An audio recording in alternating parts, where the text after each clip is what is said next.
سلامتی ہے ان آنکھوں پہ جو ہدایت پہ نظریں جمائے بیٹھی ہیں، سلامتی ان کانوں پہ جو ذکر خیر کے منتظر رہتے ہیں، سلامتی ان قدموں پہ جو ہدایت کی راہ پہ گامزن ہے۔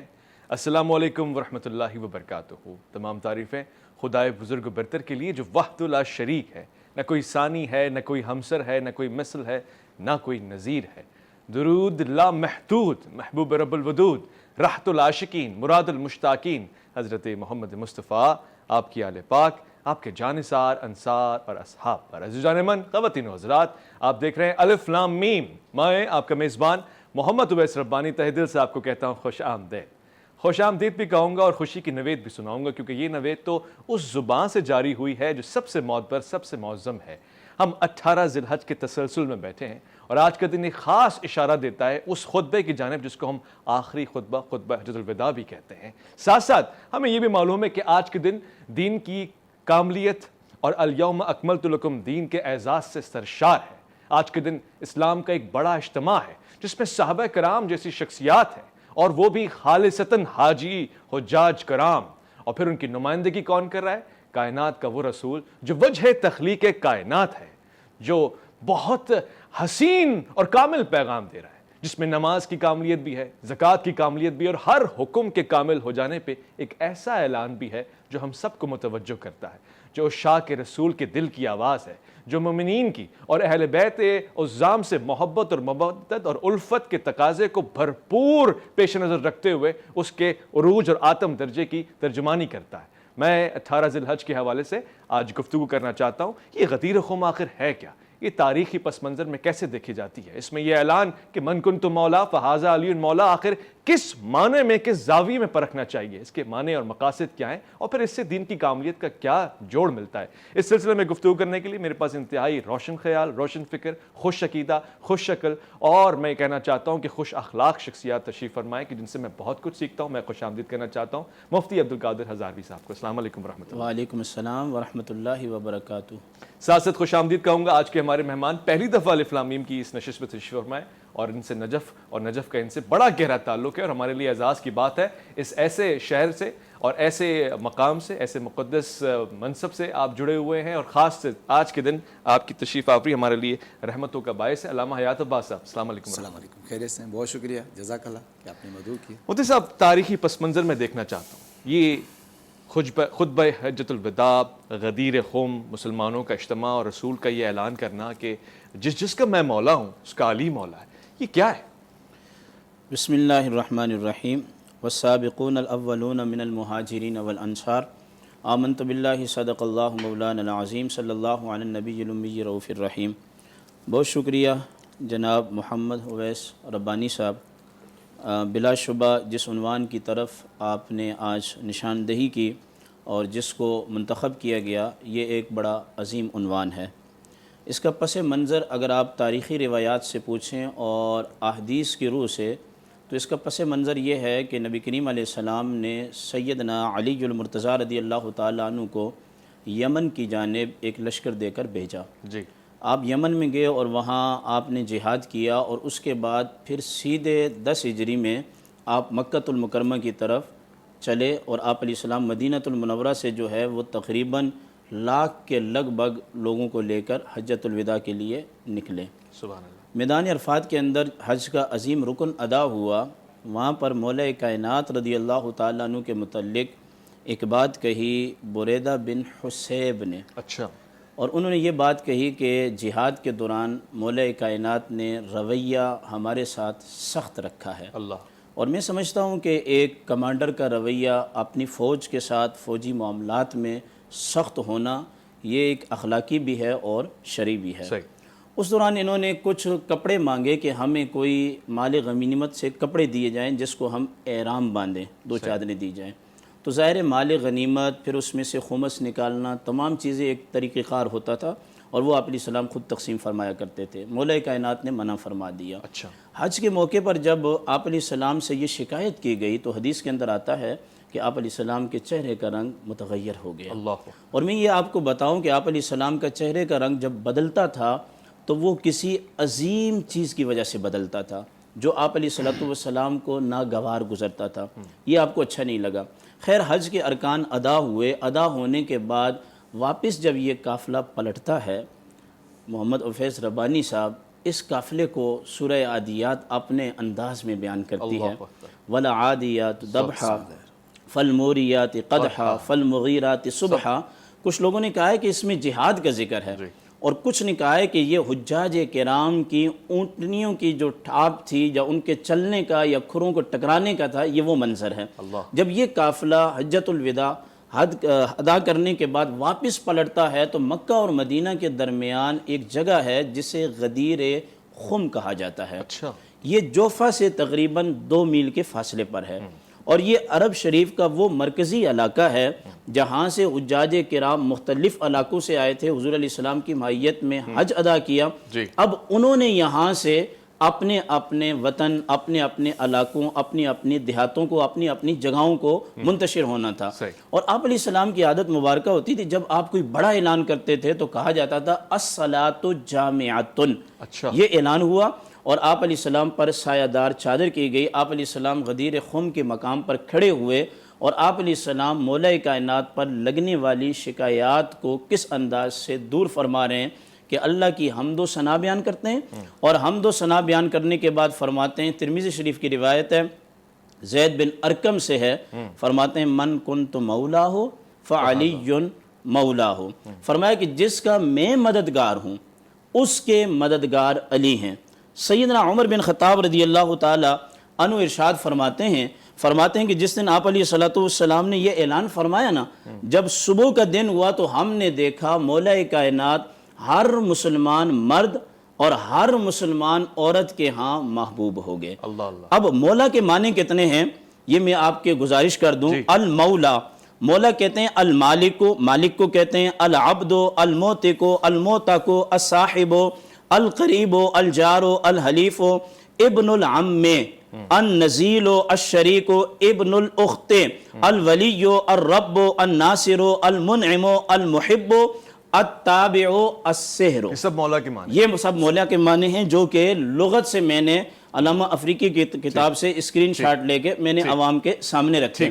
تو اس کا مطلب یہ ہے کہ جو آپ نے سوال پوچھا ہے اس کا جواب مختصر یہ ہے کہ نبی کریم علیہ السلام نے غدیر خم کے مقام پر یہ بتا دیا کہ جس نے مجھ سے محبت کرنی ہے لازمی ہے کہ وہ علی المرتضیٰ سے محبت کرے، اور جو میری حمایت چاہتا ہے لازمی ہے کہ وہ علی المرتضیٰ سے کیا چاہے، ان کی بھی حمایت چاہے۔ تو ہمارے نزدیک مولا کا معنی اس مقام میں اہل سنت کے نزدیک دوست کے ہے، سچے کے ہے، قریب کے ہے، اور چاچے کے بیٹے کے معنی میں ہے، محبت کرنے کے معنی میں ہے، اور جو عام معنی ہمارے ہاں اہل سنت کے ہاں ہے وہ یہ ہے کہ محبوب کے معنی میں ہے۔ جس طرح نبی علیہ السلام کل کائنات کے محبوب ہیں، اسی طرح میرا مولا بھی کل کائنات کا جو ہے وہ محبوب ہے۔ جس طرح نبی اکرم صلی اللہ علیہ وسلم خود مولا ہیں ویسے آپ مولا ہیں، یہ اس معنی میں ہے، ٹھیک ہے؟ اس معنی میں، یعنی محبت کے معنی میں۔ جی، محبت کے معنی میں آپ فرما رہے ہیں۔ اعوذ باللہ من الشیطان الرجیم، بسم اللہ الرحمن الرحیم۔ سب سے پہلے آپ کا شکر گزار کہ آپ نے موقع دیا، مفتی صاحب کے علمی بیان سے بھی ہم نے استفادہ کیا۔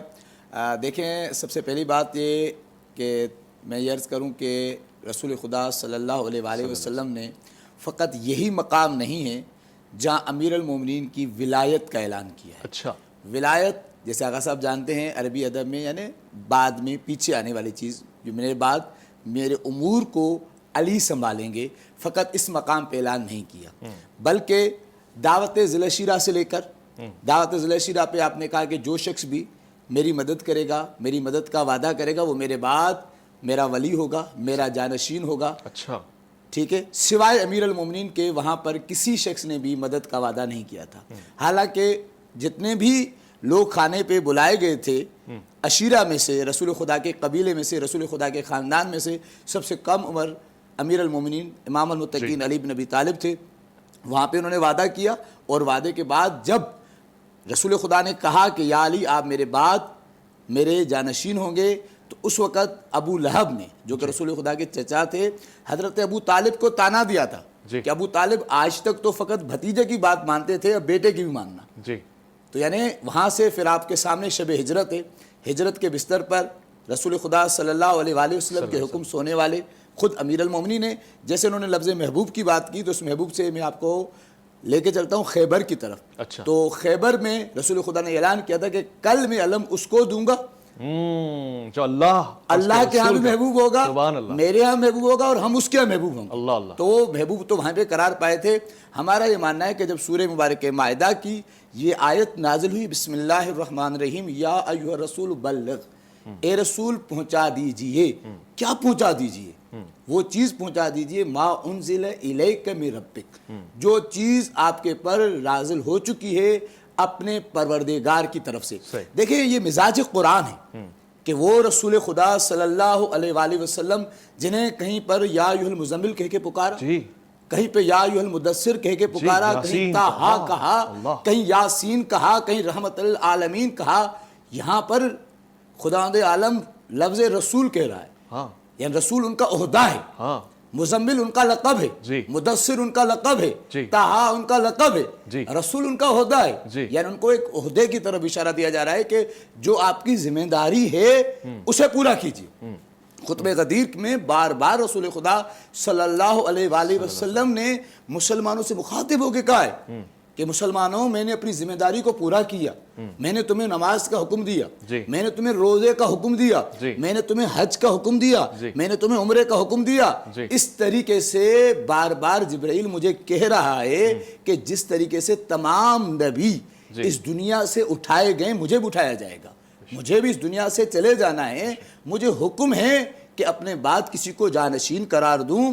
اور بار بار اس خطبے میں آپ نے فرمایا کہ علی کو مجھ سے وہی نسبت ہے جو جناب ہارون کو جناب موسیٰ سے ہے. اس سے پہلے غزوہ تبوک میں بھی, غزوہ تبوک میں کہا, اسی خطبہ غدیر میں بھی کہا, ہمارے مصادر میں یہ بات موجود ہے. کہا کہ لیکن ایک فرق ہے کہ الا انہ لا نبی بعدی, میرے بعد کوئی نبی نہیں. الحمدللہ. ٹھیک ہے. اور آپ دیکھیں یہ ختم نبوت کے لیے آوازیں اٹھنی تھیں اور اٹھنی چاہیے. امیر المومنین کی ولایت کو ماننے کا سب سے بڑا فائدہ یہی ہے کہ کوئی شخص بھی بعد میں دعوی نبوت نہیں کر سکتا. سبحان اللہ. ٹھیک ہے. اور اس کے بعد آپ نے فرمایا من کنت مولا فاذا علی مولا. میں ایک عربی ادب کا طالب علم ہوں اور 16 سال سے عربی ادب کا مختلف کتابوں سے مختلف اساتذہ استفادہ کر رہا ہوں. مولا کے مختلف معنی ہیں جیسے انہوں نے فرمایا, لیکن ہمارا یہ ماننا ہے, اپنی مسئلے کی بات کر رہا ہوں, اپنی بات کر رہا ہوں, من کنت مولا فاذا علی مولا, جس معنی میں رسول مولا ہیں اسی معنی میں علی مولا. اللہ اللہ اللہ.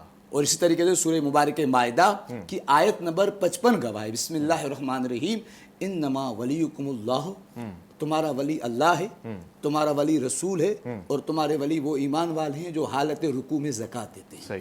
شیعہ سنی متفق علیہ عقیدہ ہے کہ حالت رکوع میں زکوٰۃ اگر دی ہے تو فقط اور فقط علی بن ابی طالب نے. خوبصورت ہے, بہت اچھی گفتگو ہو رہی ہے یہاں پہ, اور میں سمجھنے کی کوشش بھی کر رہا ہوں. دراصل یہ سارے عشق کے پیمانے ہیں, کسی نے اپنے اپنے ظرف سے سمیٹا ہے اور اس پہ کوئی اختلاف نہیں. خوشی ہے, محبت ہے, الفت ہے, عقیدت ہے.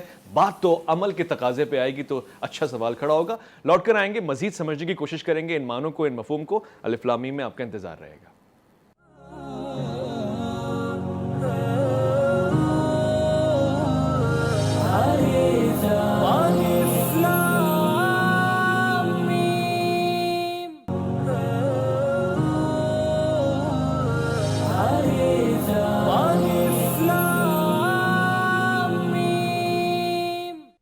عزیزان من خوش آمدید. الف لام میم میں آج بڑے تحامل کے ساتھ خوشگوار ماحول میں خوشی کی نوید سنائی جا رہی ہے, اور اسی خوشی کی بات کو عمل تک منتقل کرنا میرا عزم ہے, آج کی قرارداد ہے. ہم نے علامہ صاحب کی گفتگو بھی سنی, مفتی صاحب نے اسے قبل فرمایا, ایک خوشی کی بات ہے, محبوبیت کا, محبت کا, الفت کا, مودت کا اظہار ہو رہا ہے. میں مفتی صاحب سے پوچھنا چاہتا ہوں سمجھنے کی غرض کی خاطر, ایک تو اتنا بڑا اجماع ہے, اور پھر خاص طور سے لوگوں کو بلانا, اور پھر اذان دینا, اور پھر جیسے آپ نے بتایا کہ خاص انداز سے لوگوں کو بلانا سخت دھوپ میں, یہ صرف محبت کا اعلان کرنا ہے؟ کیونکہ اس سے پہلے تو کئی مرتبہ محبت کا اعلان کیا جا چکا ہے, اور کون نہیں جانتا کہ یہ کون شخصیت ہے. جی بالکل, یہ آپ کا خوبصورت سوال ہے.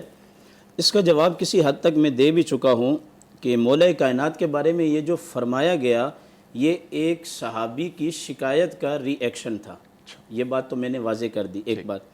دوسری بات یہ ہے کہ مولا کے 20 معنی جو میں نے آپ کے سامنے رکھے, علمی حوالے سے, چونکہ آپ کا پروگرام ایک منجا ہوا پروگرام ہے اور اس میں ایک محبت اور علم کی بات ہوتی ہے, علمی حوالے سے جب کوئی لفظ بہت سارے معنی دیتا ہو تو اس کے کسی معنی کو متعین کرنے کے لیے ہمیں ایک خارجی قرینے اور دلیل کی ضرورت پڑتی ہے.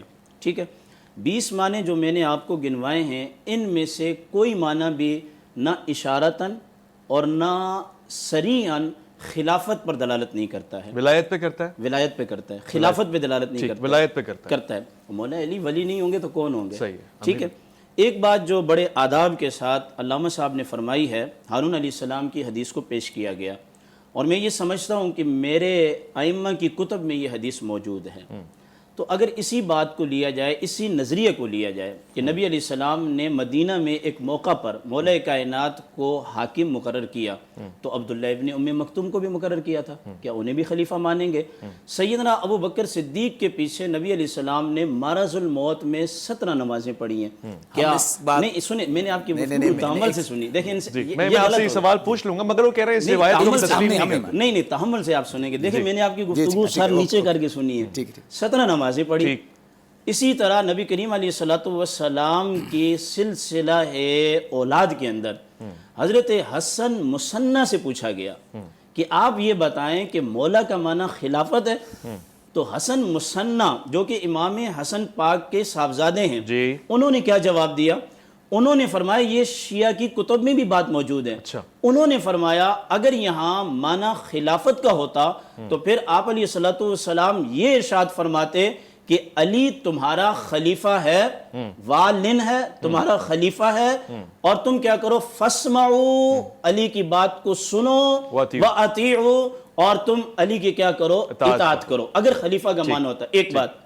دوسری بات یہ ہے کہ نبی کریم علیہ السلام نے بیت اللہ سے لے کر بیت الخلاء تک کون سی سنت کیسے ہے, کون سی کیسے ہے, واضح فرما دیا. یعنی مسجد سے آپ نکلے نا اویس بھائی, کون سا پاؤں آپ نے نکالنا ہے, پھر سیدھی جوتے میں رکھنا کیسے ہے, سب کچھ بتا دیا. لیکن مولا کائنات کا واضحتاً خلیفہ ہونا آپ نے کسی کا نہیں بتایا, جو کہ امر الہی تھا. یہ سوال میں پوچھ لیتا ہوں. جی پوچھ لیں. ایک بات. اور دوسری بات یہ ہے, مولا کائنات کو اگر غدیر خم کے مقام پر خلیفہ نامزد کیا جاتا تو شیخ احمد رضا خان فاضل بریلوی نے لکھا ہے, مولا سے پوچھا گیا کیا یہاں آپ کی خلافت کا اعلان تھا؟ مولا کائنات رضی اللہ تعالیٰ عنہ نے ارشاد فرمایا اگر غدیر خم کے مقام پر میری خلافت کا اعلان ہوتا تو میں ابو بکر کو اور عمر کو اور عثمان کو کبھی بھی منبر رسول پر نہ بیٹھنے دیتا. آپ خود فرما رہے ہیں. اور یہاں تک آپ نے فرمایا کہ میں قتال کرتا, اللہ اکبر, عمر سے قتال کرتا, صدیق سے قتال کرتا, میں عثمان سے قتال کرتا, اگر آقا علیہ السلام مجھے اس مقام پر جو ہے وہ خلیفہ نامزد کرتے. اور میں آپ کو بتاؤں, ہم ان کے ساتھ کھڑے ہوتے اس معاملے میں. جی بالکل, بیعت کی, ہاتھ پر بیعت کی. اور پھر اگلی بات میں آپ کو بتاؤں, مولا کائنات پر کے لیے اگر یہ خلافت کا اعلان ہو جاتا نا, میرا ایقان اور ایمان یہ ہے مولا کائنات صدیق کا سر قلم کر دیتے. میں بڑی ذمہ داری سے بات کر رہا ہوں, بڑی ذمہ داری سے. اگر غدیر خم کے مقام پر خلافت کا اعلان ہوتا تو عمر کا سر قلم کر دیتے, عثمان کا سر قلم کر دیتے. یہ کہنا کہ مولا کائنات نے اپنا بچاؤ کیا, مزاحمت نہیں کی. میں آپ کی بات سمجھ گیا. میں آپ کی بات میں اضافہ کرتے ہوئے کہہ رہا ہوں اگر یہ اعلان ہوتا تو صدیق سب سے پہلے آگے کھڑے ہوتے, اطاعت کر رہے ہوتے. یہ بات بھی کہہ رہا ہوں. ٹھیک ہے, میں علامہ صاحب سے پوچھنا چاہتا ہوں. علامہ صاحب یہ سوال میرا خاص طور سے یہ بات بھی پوچھوں گا, میں اپنی بات کو مفتی صاحب نے جو فرمایا یہ سوال بھی پوچھوں گا, اگر مزاج رسول سے آشنا صحابہ کرام اس بات کو نہیں سمجھ سکے تو ہم کیسے سمجھ؟ بالکل آپ صحیح کہہ رہے ہیں. بسم اللہ الرحمن الرحیم. میں تمام تر چیزوں کو سب سے پہلی بات یہ کہ جو بات انہوں نے کہی, رسول خدا صلی اللہ علیہ وسلم نے خلیفہ اول مسلمانوں کے پیچھے نماز پڑھی. ہمارے کسی بھی شخص کا یہ عقیدہ نہیں ہے, حتیٰ کہ ہم اس چیز کو بھی تسلیم نہیں کرتے کہ وہ مولا علی رسول خدا کو نماز پڑھا سکتے ہیں. ہم کہتے ہیں رسول خدا صلی اللہ علیہ وسلم امام الانبیاء ہیں, ان کے پیچھے نماز ہر شخص پڑھ سکتا ہے, کوئی ان کو پڑھا نہیں سکتا. یہ عقیدہ ہے, یہ ہمارا عقیدہ. مگر تاریخ اور روایت تو کچھ اور ہے. یہ ہمارے کسی بھی کتاب میں ذکر نہیں ہے. یہ جن برادران کا ہے انہوں نے اب ذکر کیا, 10 دفعہ ذکر کرے, یہ ان کی رائے ہوگی. ایک اہل تشیع کے کیونکہ نمائندگی میں بیٹھا ہوں تو ہم اس چیز کو نہیں مانتے. ٹھیک ہو گیا. دوسری بات یہ, جہاں تک آپ مزاج کی بات کر رہے ہیں تو مزاج میں یہ کہ خطبہ غدیر میں رسول خدا, سب سے پہلی بات اس بات کو سمجھ لیں, آپ نے خود فرمایا کہ فقط ایک صحابی کی شکایت پر اتنے سارے صحابیوں کو دھوپ میں روکنا کوئی معقول بات نہیں ہے. یہ مزاج رسالت نہیں ہے. ایک صحابی نے شکایت کی تو اس کی شکایت کو دور کر دیا جاتا. اور آپ کو معلوم ہونا چاہیے کہ رسول خدا کے جانشین ہیں, رسول خدا صلی اللہ علیہ وسلم کے بھائی ہیں امیر المومنین, تو افو درگزر سے کام لینے والے ہیں. اپنی بات کی وجہ سے اتنا سخت مزاج نہیں ہوں گے کہ رسول خدا کو کہیں گے آپ 80,000 اصحاب کو یا اس سے زیادہ اصحاب کو دھوپ میں جمع کریں, اور جو کہ حج کے تھکے ہوئے ہیں ضرور واپس بلوایا جائے. جی, قرآن کی آیت ہے, میں نے سورہ مائدہ کی آیت پڑھی, بلغ, پہنچا دیجئے. اور اس سے آگے بھی انہوں نے علمی اعتبار سے بات کی, تو یہاں پر بھی میں علمی اعتبار سے کہتا رہوں کہ فقہ کا اور اصول کا قانون ہے, یہاں پر بلغ جو ہے فعل امر کا صیغہ ہے, اور جو دلالت کرتا ہے وجوب پر, جو دلالت کرتا ہے لزوم پر, کہ یہ پیغام پہنچانا آپ پر لازم ہے.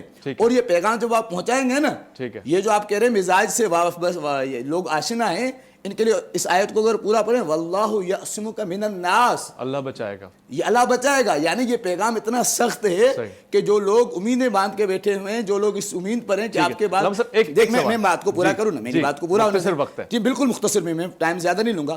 ہمارا یہ ماننا ہے کہ امیر المومنین کی خلافت کا اعلان تھا, اسی لیے جو سقیفہ میں لوگ جمع ہوئے تھے رسول کی وفات کے وقت, اس میں امیر المومنین نہیں تھے. اچھا نہیں تھے, ٹھیک ہے, یہ واضح اس میں امیر المومنین نہیں تھے, اور امیر المومنین کی خلافت کا اعلان تھا, اور امیر المومنین کا تلوار کا نہ نکالنا, اس کے لیے رسول خدا صلی اللہ علیہ وآلہ وسلم کی وصیت تھی, اور بہت سارے عوامل تھے. لیکن یہ امیر المومنین کی خلافت کا فقط ہمارے مصادر میں بات کو پورا کر دوں, خطبہ غدیر فقط امیر المومنین کی ولایت کا نہیں, بلکہ امیر المومنین سے لے کر, میں نے ابھی مسجد رضا میں پورا خطبہ غدیر پڑھا, امیر المومنین سے لے کر امام مہدی اجل اللہ تعالی فرج و شریف تک سب کی ولایت اور خلافت کا اعلان تھا.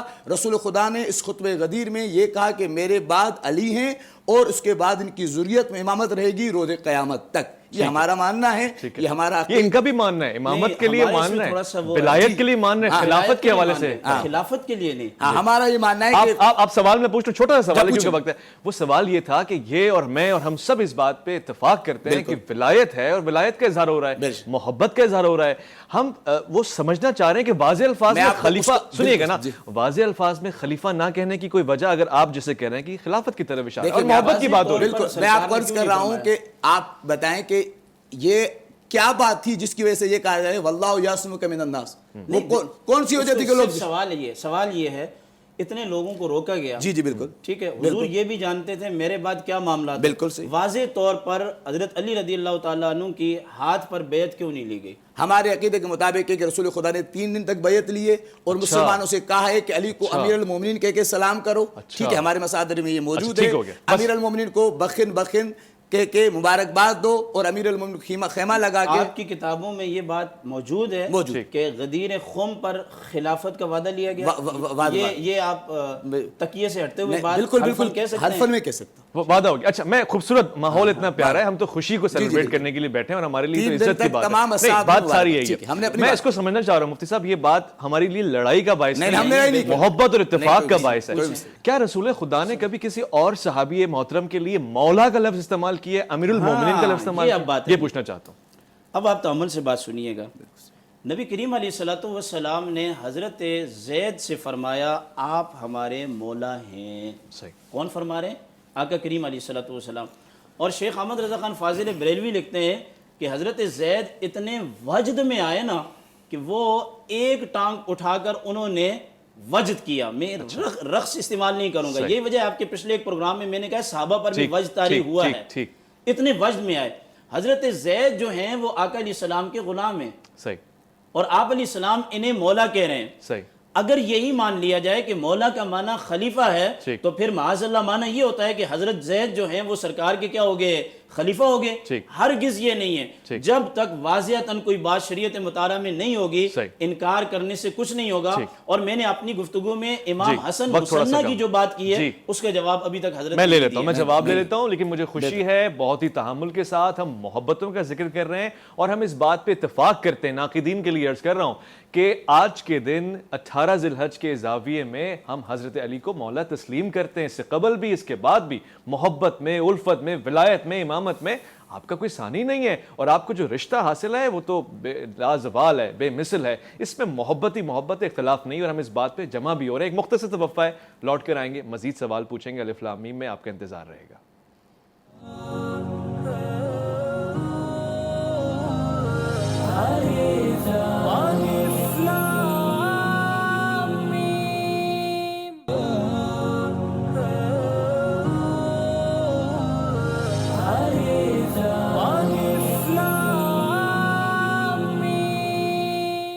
خوش آمدید عزیزان من، بہت اچھی گفتگو ہو رہی ہے اور سوال اس لیے پوچھے جا رہے ہیں تاکہ علم میں اضافہ ہو سکے۔ علامہ صاحب، حضرت نے مفتی صاحب نے بیان فرما دیا امام حسن مصنع کے حوالے سے، جب انہوں نے کہہ دیا کہ اس کا معنی مولا خلافت کے لیے نہیں ہے تو پھر ہم کیوں اس پہ بزد ہیں؟ بسم اللہ الرحمن الرحیم۔ دیکھیں، انہوں نے حضرت حسن مصنع ابن امام حسن مجتبیٰ کا حوالہ دیا۔ ان کی کتابوں میں ذکر ہوگا، یقیناً انہوں نے پڑھا ہوگا اس لیے بیان کیا۔ ہماری کتابوں میں حضرت حسن مجتبیٰ کی حوالے سے کوئی روایت ذکر نہیں ہے۔ امیر المومنین کے بعد ان کے بیٹے جناب امام حسن مجتبیٰ اور جناب امام حسین علیہ السلام رہیں، خود امیر المومنین رہیں۔ رسول خدا صلی اللہ علیہ وسلم کی وفات سن 11 ہجری میں ہوئی ہے اور امیر المومنین سن 40 ہجری تک رہیں۔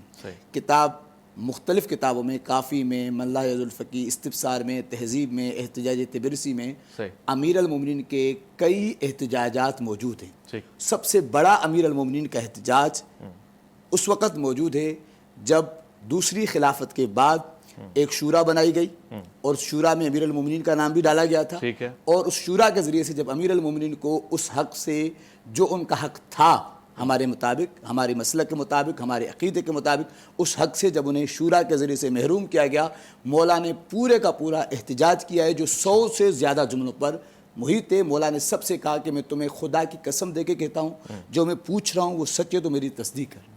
اور سب لوگ مولا کی تصدیق کرتے رہے۔ اس میں مولا نے یہ کہا ہے کہ غدیر کے دن میری امامت، میری خلافت کا اعلان کیا گیا تھا یا نہیں کیا گیا تھا، ٹھیک ہے۔ اس کے علاوہ میں اپنی مسئلے کی بات کر رہا ہوں، اس کے علاوہ صرف انہوں نے حسن مجتبیٰ کی، حسن مصنع کی بات کی۔ امیر المومنین کے بعد ان کے 11 فرزند ہمارے مطابق امام ہیں، امام حسن سے لے کر امام مہدی تک، ہر ایک نے غدیر کی فضیلت کو بیان کیا ہے اور بیان کیا ہے کہ غدیر کے دن امیر المومنین کی امامت اور خلافت کا اعلان کیا گیا تھا، جسے بعد میں مسلمانوں نے نہیں قبول کیا۔ اور وہ قرآن کی آیت جس کا خداوند عالم نے پہلے ہی اسی آیت میں بتا دیا تھا کہ آپ اعلان کریں گے، لوگ آپ کے مخالف ہو جائیں گے، ہم آپ کو لوگوں سے بچائیں گے، یہ ہمارا عقیدہ ہے۔ اور غدیر ہم تو اعلان کو قبول کر رہے ہیں، محبتوں میں لیکن لفظ خلافت کو ہم نے اپنی بات کو پورا کر دیا۔ میں مفتی صاحب سے پوچھنا چاہتا ہوں، مختصر آنسر بھی چاہیے مجھے اس کا۔ علامہ صاحب نے بار بار اس کو عید غدیر کہا، عید غدیر کہا۔ عید تو ہم نے سنا ہے 2 ہی ہوتی ہیں مسلمانوں میں، تو اس کو عید کہنا کیسے؟ چونکہ میں عید میلاد النبی صلی اللہ علیہ وسلم کا ماننے والا ہوں تو میں اس میں ایک عید کی گنجائش تو چھوڑوں گا۔ ایک بات عید میلاد النبی جی، تو میں ظاہر ہے اس میں بھی کوئی حرج نہیں ہے، خوشی کا دن میرے نزدیک تو سب سے زیادہ عید کا دن وہ تھا کہ جب سرکار نے فرمایا تھا علی جانے کے بعد سب کی رشتہ داریاں ختم ہو جائیں گی، میری اور تیری اور فاطمہ کی رشتہ داری ختم ہوگی۔ حق سبحان اللہ، ٹھیک ہے، ایک بات۔ دوسری بات یہ ہے کہ اگر عید غدیر کو اس معنی میں مراد لیا جائے کہ اس دن سیدنا علی المرتضیٰ کی خلافت کا اعلان ہوا ہے، تو اس عید کو میں معذرت کے ساتھ، جیسے یہ میری تمام حوالہ جات کا رد کر رہے ہیں، تو میں اس کو ماننے سے جو ہے قاصر ہوں۔ اور اس دن سیدنا عثمان ابن عفان کی شہادت ہے، ویسے ہمارے لیے ایک عید کا لفظ کہنا میرے لیے تھوڑا سا مشکل ہو جائے گا، بعد کا واقعہ ہے، بعد کا واقعہ، لیکن مشکل ہو جائے گا، ایک بات۔ دوسری بات یہ ہے کہ مجھے یہ بتائیں، آخری بات یہ ہے کہ عید غدیر کے موقع پر کہہ لیتے ہیں ہم ان کو ماننے کے لیے، چلو ہماری عید میلاد النبی کا بھی ہو جائے گا، کہ سرکار نے اعلان خلافت فرمایا، کیا عقل اس بات کو تسلیم کرتی ہے کہ 1 لاکھ کے لگ بھگ ایک بندہ بھی علی کے ساتھ کھڑا نہ ہو؟ ایک بندہ بھی؟ ایک بندہ بھی؟ علامہ صاحب یہ سوال ہم آپ کو بالکل جواب دے رہے ہیں، ایک بندہ بھی نہیں؟ آخری بات ہے، ایک بندہ بھی کھڑا نہ ہو، حضرت عباس بھی کھڑے نہ ہو، ایک بات، عبداللہ ابن عباس، حضرت اور دیگر بھی، عبداللہ بن عمر، بڑے بڑے لوگ ہیں، ایک بات۔ دوسری بات یہ ہے کہ مجھے یہ بتائیں کہ جو قرآن کریم جمع کیا گیا، یہ ابو بکر صدیق کے زمانے میں جمع کیا گیا، اور پھر اس کے بعد جناب فاروق اعظم، عثمان ابن عفان، ان لوگوں کی جمع کیا گیا۔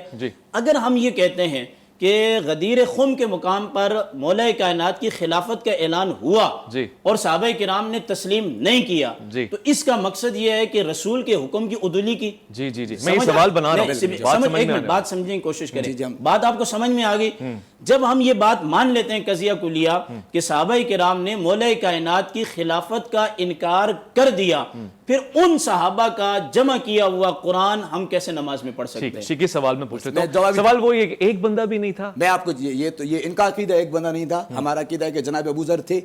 جب تبھی تو جناب ابو ذر کو یہ بتائیں کہ جناب ابو ذر کو مدینے سے بدر کیوں کیا گیا. نہیں دیکھیں وہ ایک الگ مسئلہ ٹھیک. تھا. دیکھیں ہمارا یہ ماننا ہے کہ جناب ابو ذر جو تھے جناب امیر المومنین کے ساتھ تھے. جناب ابو ذر کے لیے رسول خدا نے فرمایا کہ زمین اور آسمان کے درمیان ابو ذر سے بڑھ کر کوئی سچا نہیں. ان کو مدینے سے بدر کیوں کیا گیا؟ وہ تو بعد میں کیا گیا, تیسرا دور خلافت. پہلے دور سے مشکلات کا شکار تھے. مالک ابن نویرہ کو کیوں قتل کیا گیا یہ بتائیں. اچھا, مالک ابن نویرہ کو کیوں قتل کیا گیا؟ ٹھیک ہے. اس کے علاوہ جناب ثقیفہ میں جناب سلمان کیوں نہیں تھے؟